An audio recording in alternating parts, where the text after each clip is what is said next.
যে শবে বরাতের রাত্রিতে এই উপলক্ষে মসজিদে যে যাবে সে যেন বেশ্যাখানায় গেল। নাউজুবিল্লাহ বলেন।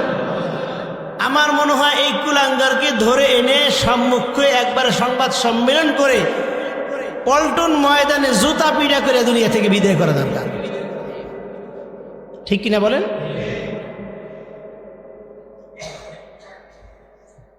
এত বড় কুলাঙ্গার, চিন্তা করছেন ইবাদতের জন্য মসজিদে আসবে আর সে বলতেছে এই রাত্রিতে উপলক্ষ করে কেউ যদি মসজিদে আসে তাহলে সে যেন বেশ্যাখানায় গেল।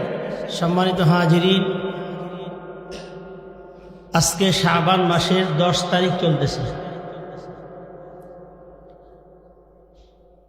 রাসূল সাল্লাল্লাহু আলাইহি ওয়াসাল্লাম বলেন, আহসুল হিলালা শাবান আলি রমাদান।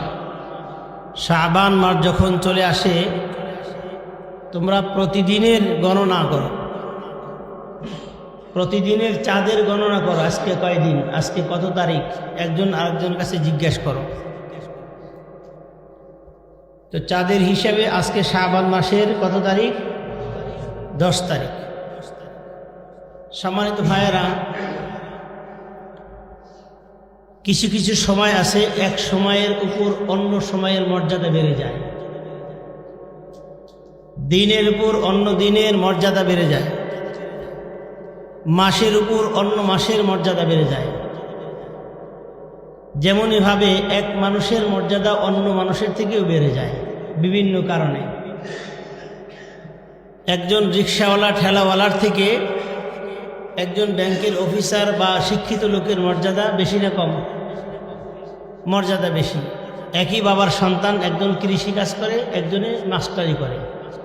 তো সঙ্গত কারণে যিনি শিক্ষক তার মর্যাদাই বেশি।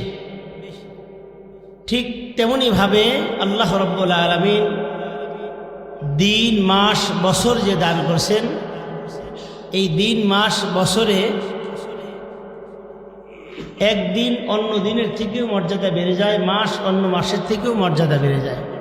ঠিক তেমনিভাবে অন্য অন্য দিনের থেকে এই শাবান মাসের অর্ধ রজনীর দিনের দামও আল্লাহর কাছে অনেক বেশি, যেটাকে বলা হয় লাইলাতুন নিসফি মিন শাবান, শাবান মাসের অর্ধরাত্রি। তো চাঁদের হিসাবে আজকে শাবান মাসের 10ম দিন।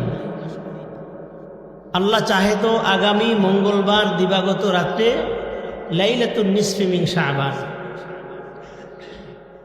আমার ভাইয়েরা, আমাদের দেশে মানুষের মধ্যে চলতেছে কিছু বাড়াবাড়ি, কিছু সারাসারি। যারা বাড়াবাড়ি করে তারা বেদাতের মধ্যে ঢুকে যায়, আর প্রত্যেক গোমরাহী কাজই হচ্ছে বেদাত, নতুনত্ব। বেদাতের সংজ্ঞা কি?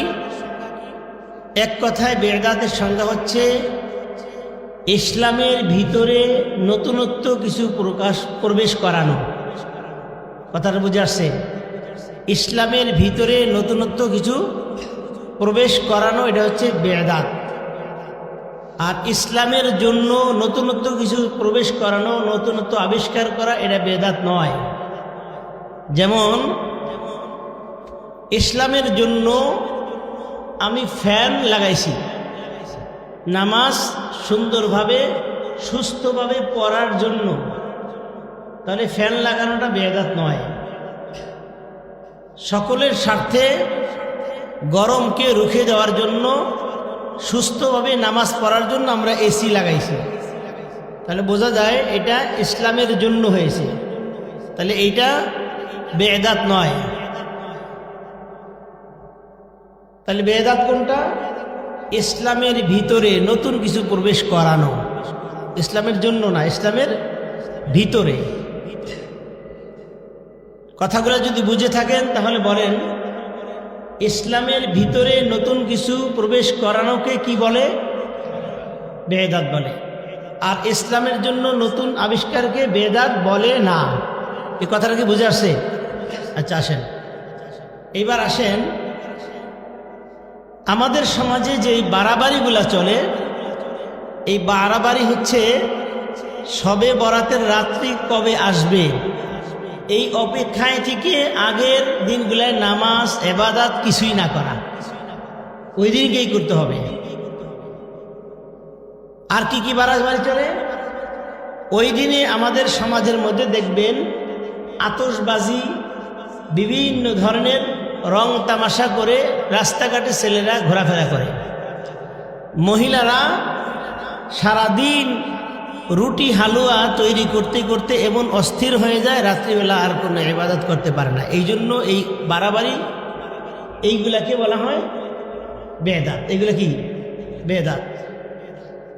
রুটি হালুয়া তৈরি করে খাওয়াটা বেদাত নয়। এই শবে বরাতকে উদ্দেশ্য করে, লাইলাতুন নিসফি মিন শাবানকে উদ্দেশ্য করে শুধুমাত্র এই দিনে রুটি বিলাইতে হবে, এই মন মানসিকতা পোষণ করাই বেদাত। কথাটা ক্লিয়ার? আরো কি কি বেদাত আছে? এই রাত্রিতে উদ্দেশ্য করে সারা রাত্রি মাইক বাজাইয়া এলাকার জনগণের ঘুম নষ্ট করে জিকির আজকার করা, এটা বেদাত। অন্যের ইবাদত নষ্ট করে কোনো ইবাদত চালু করা, এটাই বেদাত। আর সারাসারি কি? আমাদের দেশে একদল আছে লাইলাতুন নিসফি মিন শাবান, এই শবে বরাত বলতে কিছুই নাই। এগুলো হচ্ছে ইমান চোর আর আমল চোর, ঠিক কিনা বলেন? এগুলো হচ্ছে ইমান চোর আর আমল চোর। নিজে তো আমল করবেই না, বেদাত বলে অন্যকে করতেও দিবে না। কোন এক কুলাঙ্গার বলেই ফেলেছে যে শবে বরাতের রাত্রিতে এই উপলক্ষে মসজিদে যে যাবে সে যেন বেশ্যাখানায় গেল। নাউজুবিল্লাহ বলেন। আমার মনে হয় এই কুলাঙ্গারকে ধরে এনে সম্মুখে একবার সংবাদ সম্মেলন করে পল্টন ময়দানে জুতা পিটা করে দুনিয়া থেকে বিদায় করা দরকার, ঠিক কিনা বলেন?